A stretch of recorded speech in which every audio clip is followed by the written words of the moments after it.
Speaker Johnson, you say that the Democrats had a Hate America rally, but what does it say that the President of the United States over the weekend released a video of him pooping on the American people? The President uses social media to make the point. You can argue he's probably the most effective person who's ever used social media for that. He is using satire to make a point.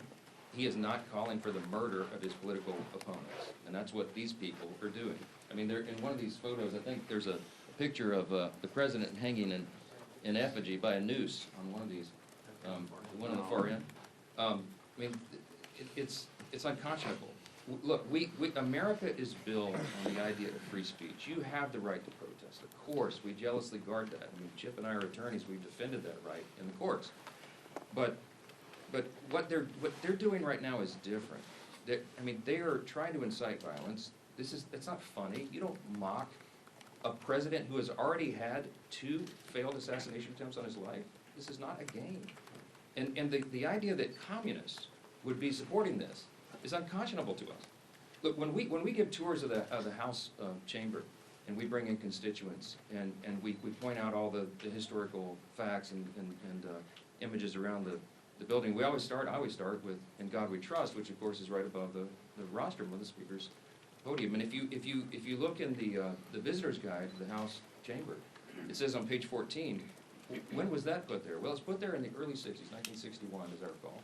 And it says in the guide that it was put there, Congress voted to put that there as a rebuke to the Cold War era Soviets. Why? Because their philosophy, that's what it says, a rebuke to their philosophy. Their philosophy was Marxism.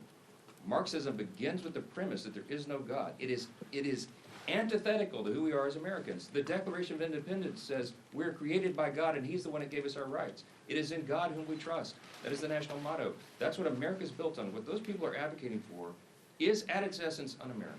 And when they go the next step and they call for violence on political officials in an environment that is already a heightened threat environment, it's dangerous stuff. They had the right to do it. Congratulations, they didn't burn any buildings down. That's a big achievement for the left, to have some kind of gathering where they don't have a loot-in and riots and burn a building down.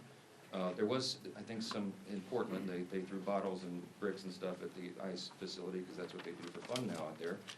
But, you know, they had a free speech event. Congratulations. But you need to look past that and look at what it is they're advocating for openly, and it's really scary stuff.